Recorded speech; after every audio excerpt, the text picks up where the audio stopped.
Hello dear students, in today's lecture we are going to discuss about a new topic, workplace design.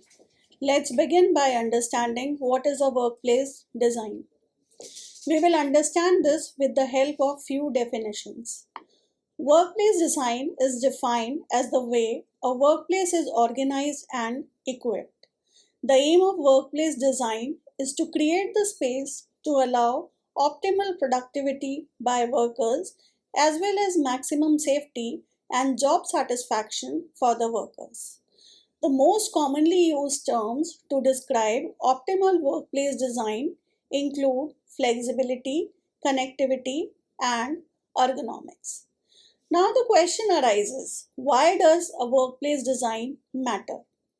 It is because workplace design has more than merely decorative purposes. In general, it aims to use evidence-based design principles to improve economic performance, productivity, and client and staff satisfaction. The broader application of workplace design is for well-being. Let us understand how. Today, there is an emerging opportunity to use workplace design to promote a holistic state of well being for people at work. When organizations provide work environments that support user control, natural elements like daylight and changing postures, they address the physical and psychological health of people, enhancing engagement, creativity, innovation, and retention. Good workplace design fosters well being, which leads to successful organizations. Examining the last several years in workplace design, there has been a significant shift in how people work and how space is designed to support that work. Many organizations and government entities are carefully studying the ways that their employees actually work compared to their current work environment. This brings the attention towards new workplace focus, which includes number one, health and safety.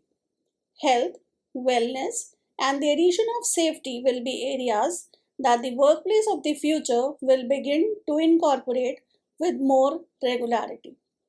New generations are more focused and concerned about well being as an integral part of the employee experience.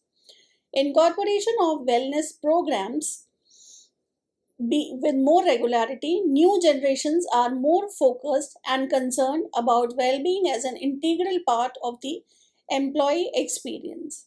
Incorporation of wellness rooms, prayer rooms, meditation rooms, and other spaces to support mental as well as physical health will become ubiquitous. The addition of biophilic and natural design elements will likely increase. Number two is access to outdoor spaces. As a complement to health and safety, providing more and varied outdoor venues will rise. Buildings with these spaces as a part of an amenity package will be more and more in demand. Number three is equity. Just as accessibility design was an important design focus in the recent past, the notions of cultural and organizational diversity, inclusion, and equity will also expand to the physical and technological realm. Providing equal access to all spaces and technology supporting those spaces for equity outside of the office for remote workers will be important for this focus. Number four is flexibility and reconfigurability. As organizations recognize and respond to the fact that work styles and the types of work that needs to be done will be continuously changing and evolving, non-fixed design elements, movable and demountable partitions, and other flexible, changeable, and reconfigurable solutions will become more prevalent. Number five is choice. As a corollary to flexibility, flexibility in terms of where employees need to work continuously to accelerate. Choices of spaces, venues, and locations will be required to support the work of the future. Number 6 is virtual culture. Organizational culture will continue to develop as the world incorporates and normalizes some portions of remote work. The integration and development of new technology, tools, and the spaces that accompany these tools for employee development will increase. Having discussed about new workplace focus, the incorporation of workplace design has emerged as an opportunity to effectively use design and to promote employee well-being. Wellness programs have long been in place, encouraging physical health choices in eating, exercise, etc., and psychological health in employees. Separate from wellness programs, sustainability initiatives have addressed physical health by minimizing exposure risks to harmful chemicals and materials. Ergonomic standards have been developed to reduce risk of musculoskeletal injuries in office workers. However, these disparate programs fail to address a complete sense of the whole person at work that includes both physical and mental health while encompassing performance, engagement, and well being. Productivity used to be the ultimate goal for earlier generations of office workers whose mentality around work was to bring the work only version of themselves into the office. The whole person was not really considered in space design in the past. Instead, the focus was on functional requirements that support the work persona like task, technology, and processes. Today, there is an emerging opportunity to use workplace design to promote a holistic state of well being for people at work. Organizations aspire to a more inclusive and enduring outcome for employees. The goal of well being for employees subsumes all other outcomes. It is not a short term emotion like happiness, it is an enduring state that can lead to productive, engaged, balanced, and healthy employees. A large body of research shows that health and well being are directly affected by many features of the overall physical environment. Now, what is the relationship between Generation Y and employee engagement? The growing Generation Y, also called millennials, workforce famously blends work and personal life, bringing a more holistic version of themselves into the office. The need for belonging and connecting is very important to these younger, highly collaborative workers. As organizations embrace employee engagement, there is growing realization that simply looking at productivity is too narrow. We need a broader conceptualization of people at work. The role of workplace design is evolving to a people centric approach. A focus on well being represents a shift from space centric to a people centric approach in office design. Traditional space centric design offers workspaces based on work process and functional requirements that are designed directly for the best interest of the organization by driving employee performance. People centric design puts people at the center of the design process with outcomes related to quality of life, such as reduced stress. Of course, the assumption is that as quality of life improves, traditional business issues such as engagement and performance are also positively affected. Today, a significant opportunity exists for organizations to unlock the potential of office design as a means of enhancing well being, leading to a healthier, more engaged, and high performing workforce. Let us now proceed towards employee health issues, and disengagement, which have costly effects on the bottom line chronic disease and stress. Chronic disease and stress related illnesses are rapidly increasing in the working age population. Stress is a known cause of both mental health disorders and cardiovascular diseases. In addition, it is a widely known fact that lack of exercise, in particularly long periods of sitting, causes more deaths from diabetes, heart disease, and other inactivity related diseases than smoking. Disease and stress in turn impact organizations through absenteeism and employee healthcare costs. Another aspect of well being is psychological health. Employee engagement is constantly ranked as one of the top 5 most important challenges for organizations. Studies have shown that by far the greatest losses of productivity occur when employees are disengaged. Another study found that happy employees are 87% less likely to leave their organizations than disengaged employees. Similar to absenteeism is presenteeism. When workers display low productivity and engagement despite being physically healthy, employees' well being can offer a strong return on investment. The economic case for investment in well being is clear. While initially organizations are likely to incur additional costs, the business case for investment is strong. Millennials, who comprise an increasing proportion of the workforce, may actively choose to work for organizations that demonstrate commitment to well being. Without them, business will lose talent as they belong to a significant portion of the available workforce. Let us now see how well being is related to workplace design. A workplace that truly supports the well being of its occupants must go beyond just protecting their physical health. In this section, we offer suggestions for achieving well being by taking a holistic approach that addresses physical and psychological health and well being in the workplace.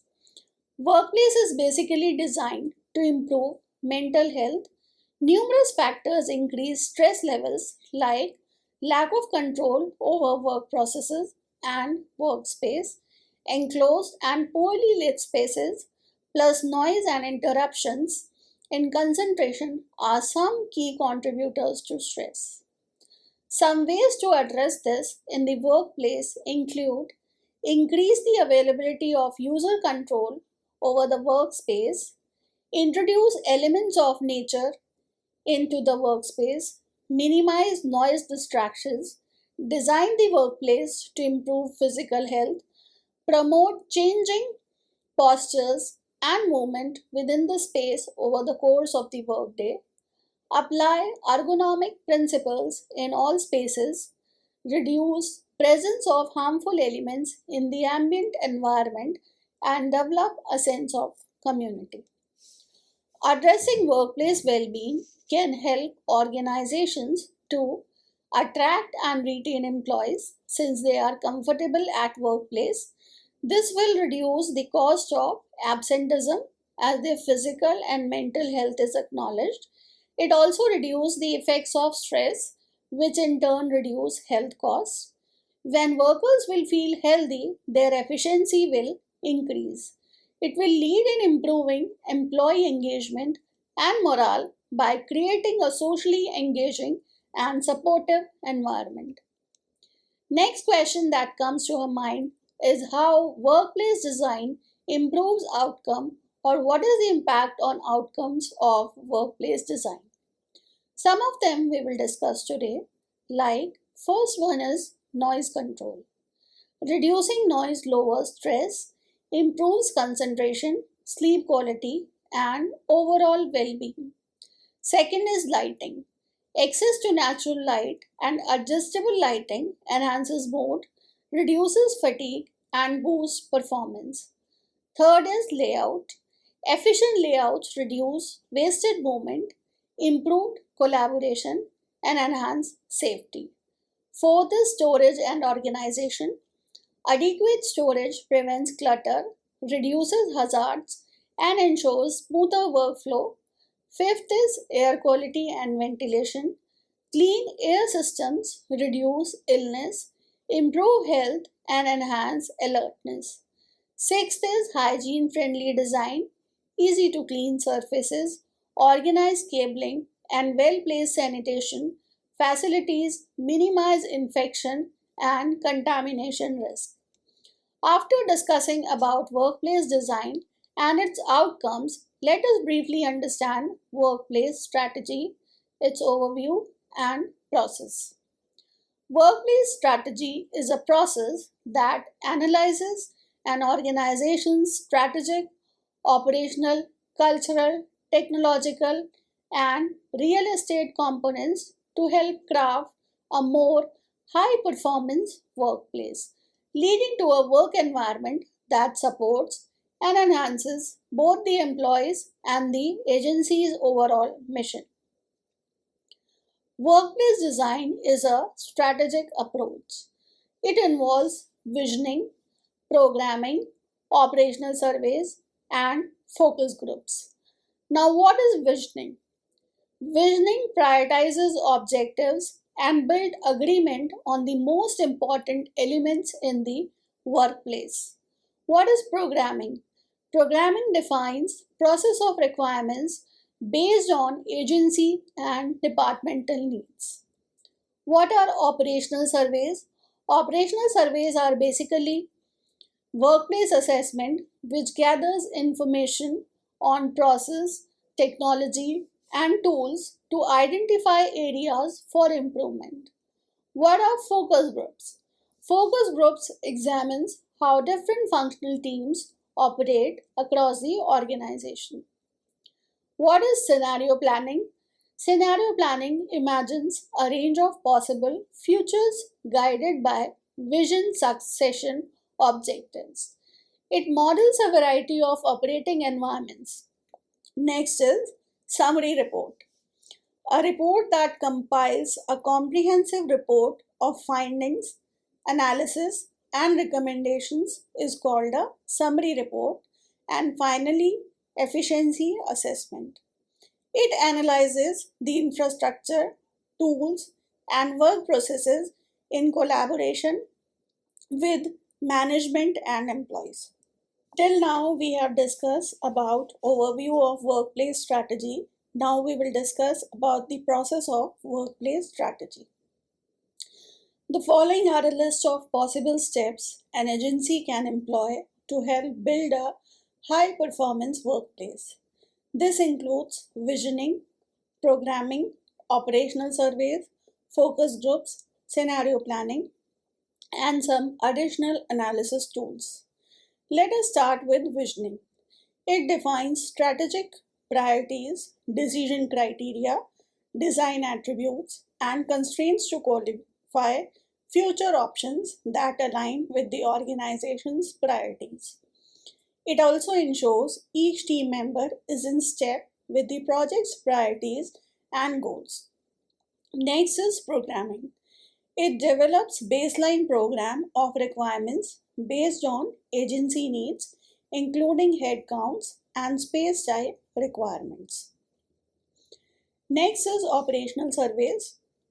These surveys provides information about how the organization operates at every level, demonstrates how particular generations, positions, and groups within the agency view issues such as collaboration, tools, technology, work process, and physical space. Reveals how the agency sees itself culturally in regards to collaboration, hierarchy, innovation, and market focus. Going ahead, we have focus groups. These groups captures operational and cultural nuances important in creating a more productive workplace. They build powerful buy-in and helps manage future change as everyone is able to share their insight. Now the next we need to understand are principles of planning. The purpose of these principles is to provide guidelines for master planning space and assembling space types into coherent, vibrant workplaces. A coherent, vibrant workplace is one that effectively communicates and reinforces shared values and goals through clear leadership, consistent messaging, and open dialogue, creating a thriving, engaged, and inclusive environment where employee feels a sense of belonging and pride. Second is to provide a flexible, modular, and adaptable workplace that can accommodate change. Now, some do's and don'ts of planning. To plan out the best space for most people, certain factors should be kept into account, like we should zone group activity areas next to the window wall. We need to provide energetic, inspiring atmosphere for community and amenity areas. We should consider convenience of location when planning for large group assembly spaces like ground floor near services. We have to reserve out of the way protected areas for groups that need security. Inculcating these ideas into planning leads to efficient workspaces. In contrast, we will now discuss what needs to be avoided to balance the workspaces. We should not commit perimeter window wall space to private offices. We need not place open work setting in a deep floor space with limited access to views and natural light.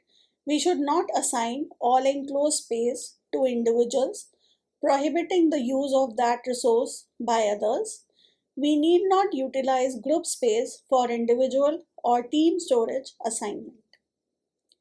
Next is clear organization of space.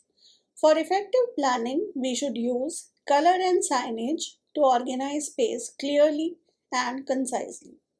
We should leverage branding guidelines to enliven space and act as wayfinding. We ought to respect the zones defined for a floor to ensure a clarity of organization.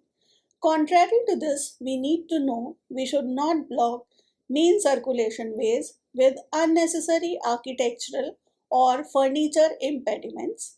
We should never place critical group services or resources in hard to find non central locations. We also don't need to allow zones to be compromised with non allocated uses. Next is acknowledging local content. We need to embrace local customs and cultural norms, allowing them to be visible and meaningful to a facility. We not revert to overlay right standards that seek to homogenize without respect to specific location. Moving further, we need to use resources prudently.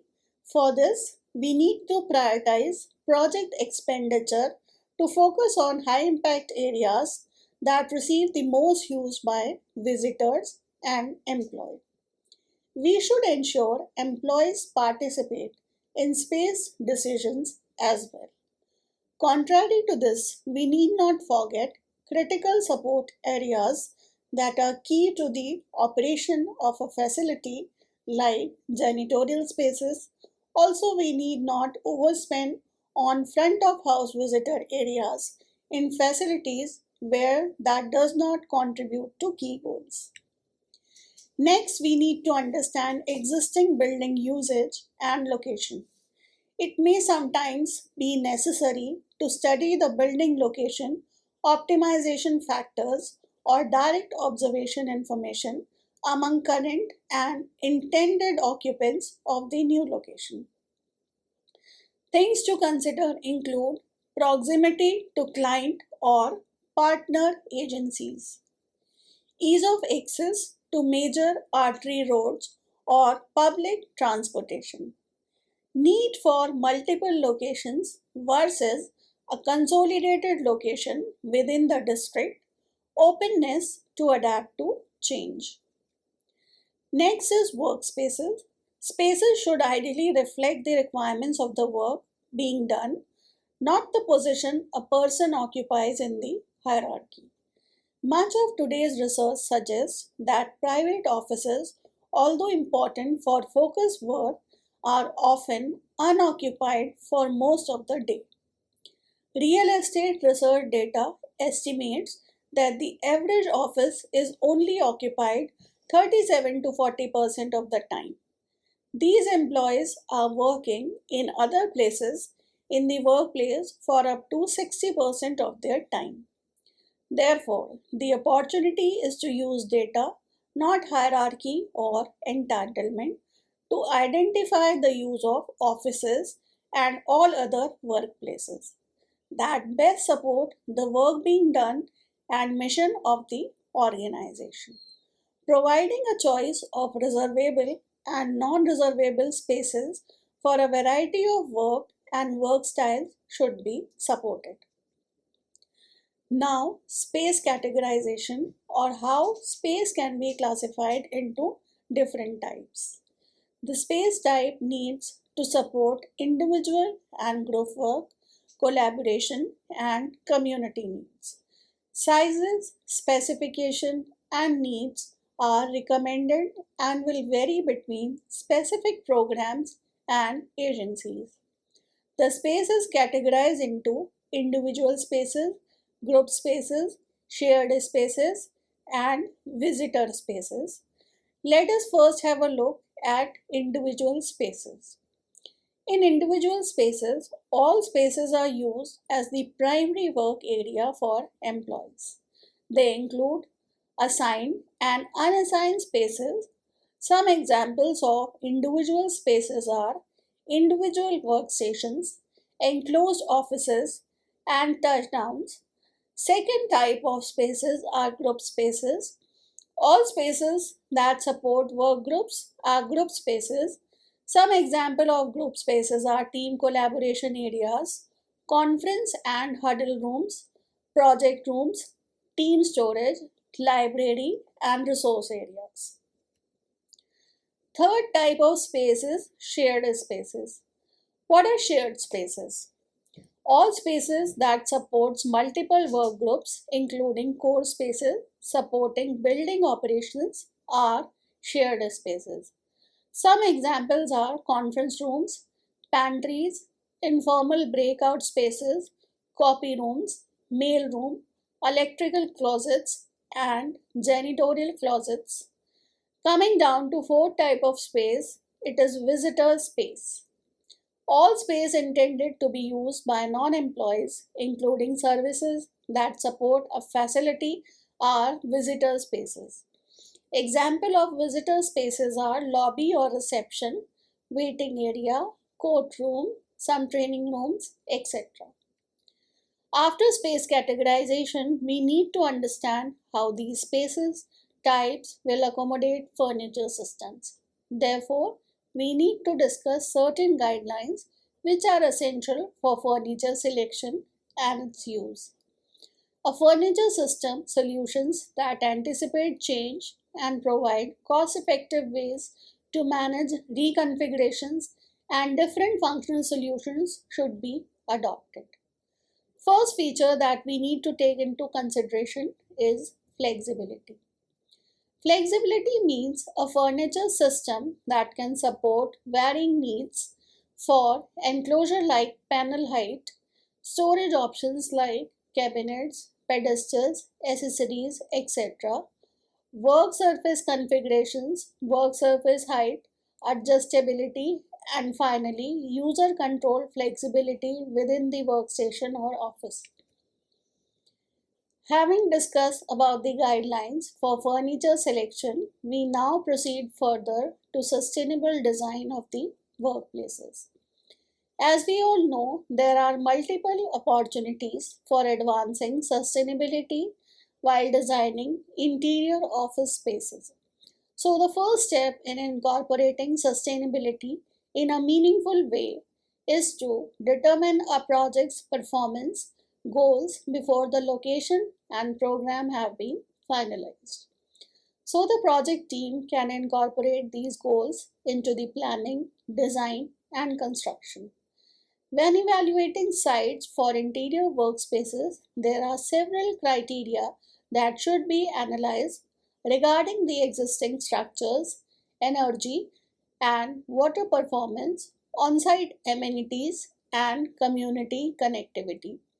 These criteria will influence code compliance and impact the future performance and indoor comfort levels of the occupants. Now the question arises that what should be the evaluation criteria for sustainable work design? At the beginning of a project, the project team should be made aware of the Green Code mandates that apply to the project type and location. Certain queries need to be addressed like general building questions. The first one is the building certified? Certification is a reliable proof of building codes. Next is, does the building provide wellness amenities that would be open to all staff, such as fitness center, changing rooms and showers, mother's rooms and prayer rooms? If these criteria is fulfilled, then that workplace could be considered. Next is, are there any commercial amenities within the building available to all occupants that promote human well-being? Some examples include food vending with healthy options, membership based fitness centers, and food retail offering healthy options. Now, the next factor is energy resource conservation and efficiency. In this, we need to inquire that does the building incorporate renewable energy sources such as solar or wind to provide power? Does the building require appliances or equipment to be Energy Star rated? Means wherever it is applicable. Next is material resource conservation and efficiency. It takes into account whether the building provide recycling connection on a regular basis for minimum paper, cardboard, plastic, glass and metal, whether the building provide recycling collection for disposable batteries, light bulbs and electronic waste. Apart from these, there is water resource conservation and efficiency which accounts for, do existing communal restroom use water conserving fixtures? Are there existing drinking fountains in communal areas that are ADA compliant? Do existing drinking fountains include bottle fillers? And last is indoor environment quality and comfort. First, we should know what is indoor environment. An indoor environment is any confined space within a building like homes, offices, or schools where people spend significant time and are exposed to pollutants and other key factors. Key aspects include indoor air quality or IAQ. To have an exceptional indoor environment quality, we need to focus on questions like, is smoking prohibited within the building? Is smoking prohibited on the premises, including exterior spaces? Is there a designated space for smoking on premises? Is passive ventilation possible? For example, are there operable windows on at least two sides of the space to allow for outdoor air to move through the space? Has hazardous material assessment been completed for the building? Has indoor air quality testing been completed in the past? Are glare reducing strategies provided by the building in the space? These may include interior blinds or roller shades, exterior shading devices, and tinted glazing at exterior windows. This is all about workplace design. We end up here today. Thank you.